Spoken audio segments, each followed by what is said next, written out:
आप देख रहे हैं देवभूमि इनसाइडर।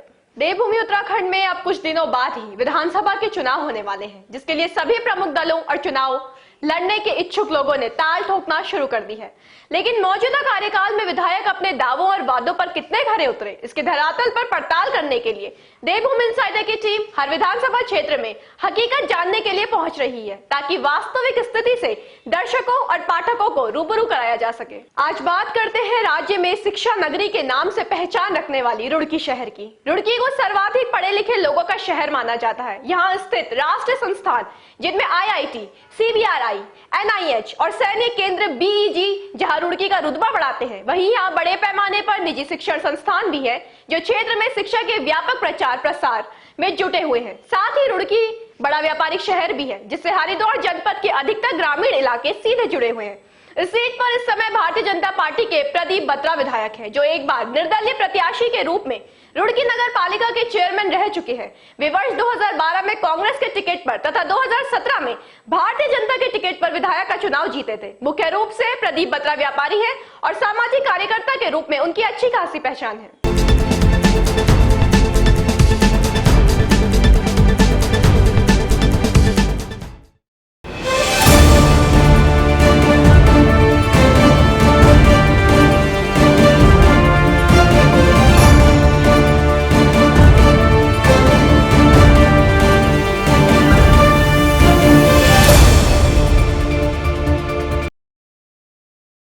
रुड़की सीट का राजनीतिक इतिहास। रुड़की की विधानसभा सीट काफी रुतबे वाली सीट शुरू से ही मानी जाती रही है।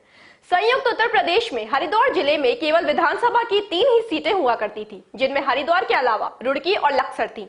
यहाँ 80 और 90 के दशक में 2 दिग्गज नेताओं, पूर्व शिक्षा तथा गृह राज्य मंत्री रह चुके राम सिंह सैनी और पूर्व सिंचाई राज्य मंत्री रह चुके डॉक्टर पृथ्वी सिंह विकसित के बीच कड़ी प्रतिस्पर्धा रहती थी। यूपी की मायावती सरकार में कारागार मंत्री रह चुके काजी मोइनुद्दीन भी यहाँ का प्रतिनिधित्व विधानसभा में कर चुके हैं। लेकिन उत्तराखंड राज्य बनने के बाद यहाँ का राजनीतिक परिदृश्य पूरी तरह बदल गया। रुड़की का अधिकांश हिस्सा अलग अलग विधानसभा क्षेत्रों में चला गया और यहाँ वर्ष 2002 में प्रदेश के पहले विधानसभा चुनाव में भाजपा के सुरेश चंद्र जैन ने जीत दर्ज की थी।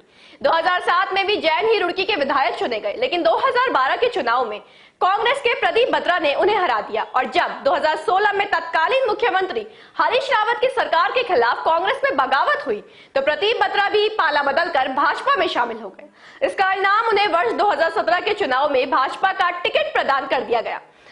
इस समय वे भाजपा के टिकट पर चुनाव जीतकर विधायक हैं। प्रदीप बत्रा के दावे। विधायक प्रदीप बत्रा ने सभी क्षेत्रों में सड़कों का जाल बिछाने, जल भराव से निजात दिलाने, गंग नहर पर सुंदर पार्क बनवाने के साथ ही रुड़की में चिकित्सा और शिक्षा व्यवस्था को और ज्यादा मजबूत बनाने, पीने के पानी की समुचित व्यवस्था कराने सहित अन्य वादे किए थे। इनमें से उन्होंने सड़कें बनवाने, शहर को सुंदर बनाने की दिशा में काफी काम किया, लेकिन कई कॉलोनियों में पीने के पानी की समस्या को वह दूर नहीं कर पाए। कई क्षेत्र सीवर लाइन जैसी सुविधाओं से भी वंचित हैं। लेकिन प्रदीप बत्रा कोरोना काल में लोगों के सच्चे हमदर्द के रूप में सक्रिय रहे। उन्होंने न केवल अस्थायी कोविड अस्पताल बनवाकर लोगों को बेहतर उपचार उपलब्ध कराया, बल्कि जरूरतमंदों को गैस सिलेंडर से लेकर राशन और अन्य सभी जरूरी सामान मुहैया कराने में भी दिन रात जुटे रहे। क्षेत्र की प्रमुख समस्याएं। कई कॉलोनियों में पेयजल की किल्लत, क्षेत्र में सीवर लाइन नहीं होने से दिक्कत, सफाई व्यवस्था चौबंद हो नहीं, बरसात में जल भराव की समस्या। सर, निश्चित रूप से हमारे प्रदीप बत्रा जी दोबारा विधायक बन रहे हैं। 100% विधायक बन रहे हैं प्रदीप बत्रा जी। नहीं, विधायक तो ठीक ही है, ठीक है विधायक तो। हाँ ठीक है, उनका ठीक है, लेकिन अभी कुछ उल्टा सीधा बोलने लग गए हैं, कहने लगे हैं कि रुड़की की जनता अनपढ़ है, गंवार है, ये एक विधायक जी को शोभा नहीं देता। ठीक है, आते हैं लेकिन थोड़ा कम काफ़ी हैं समस्या। पहले तो बेरोजगारी है सबसे बड़ा मुद्दा, तो किसी को शायद रोजगार मिला हो इन 4-5 सालों में। सभी विद्यार्थी अपनी डिग्रियां लेकर घूम रहे हैं, कहीं नौकरी नहीं मिल रही है। सर, प्रभाव मिल सकता है और मिल सकता है क्योंकि इसलिए कि जो यूनिट है बिजली बहुत ज़्यादा महंगी हो गई है। आम आदमी की पॉकेट पे बहुत ज़्यादा लोड आ गया है। आपके सिलेंडर वगैरह महंगे हो गए हैं, चीज़ें महंगी होती जा रही है, वो सारा लोड सीधा आम आदमी की पॉकेट पर आ रहा है। तो उसके हिसाब से कुछ चीज़ें बदल सकती हैं, बट अभी टाइम लग सकता है उस चीज़ को पूरी तरह इम्प्लीमेंट होने में। परेशानी का कारण है समस्या तो इस समय ज़्यादा है नहीं है, बस थोड़ा अपना एशियन डेवलपमेंट का सीवरेज गिर गया यहाँ पे, पानी की लाइन गिरी हुई है, उससे कनेक्शन हो रहे हैं, सीवरेज के कनेक्शन चल रहे हैं। आने वाले टाइम में थोड़ी अच्छा विकास होगा। मतदाता, इस क्षेत्र में मतदाताओं की संख्या कुल 11,529 है। पुरुष मतदाताओं की बात करें तो 60,235 यहाँ पुरुष मतदाता है, वहीं महिला मतदाता यहाँ 55,036 है। मतदाता केंद्रों की संख्या की बात करें तो 129 मतदाता केंद्र यहाँ पर है। प्रदीप बत्रा व्यवसाय से व्यापारी है। वह पहले 5 साल पालिका अध्यक्ष के रूप में और अब 10 साल से विधायक के रूप में जन प्रतिनिधित्व कर रहे हैं। इसके बावजूद वह हार्डकोर नेता की छवि नहीं बना पाए। वह अभी भी सामाजिक कार्यकर्ता की अपनी छवि के रूप में ज्यादा पहचाने जानते हैं। जनता के बीच उनकी सहज उपलब्धता भी रहती है, लेकिन इस सब के बावजूद वह मजबूत नेतृत्व प्रदान नहीं कर पाते हैं। उनका जनसंवाद तो बेहतर है, लेकिन समस्याओं का निराकरण करने का तरीका और अंदाज मजबूत नहीं है। इसका कई बार उन्हें खामियाजा जनता के विरोध के रूप में भी झेलना पड़ता है।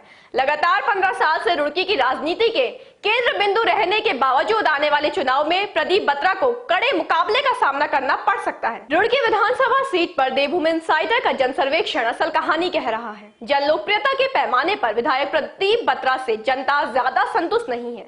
जनता का कहना है कि विकास कार्यों की गति भी अपेक्षा के अनुरूप नहीं रही। वहीं जनता के बीच संवाद स्थापित करने के साथ उनका नेतृत्व कौशल भी ज्यादा नहीं सराहा जा रहा। जन सर्वेक्षण के आधार पर अगर विधायक के रिपोर्ट कार्ड की बात करें तो वो कुछ इस तरह से है: जन लोकप्रियता बी, जन विकास कार्य बी, जन संवाद बी, जन नेतृत्व सी, ओवरऑल ग्रेड बी। बाकी अपडेट्स के लिए देखते रहिए देवभूमि इनसाइडर।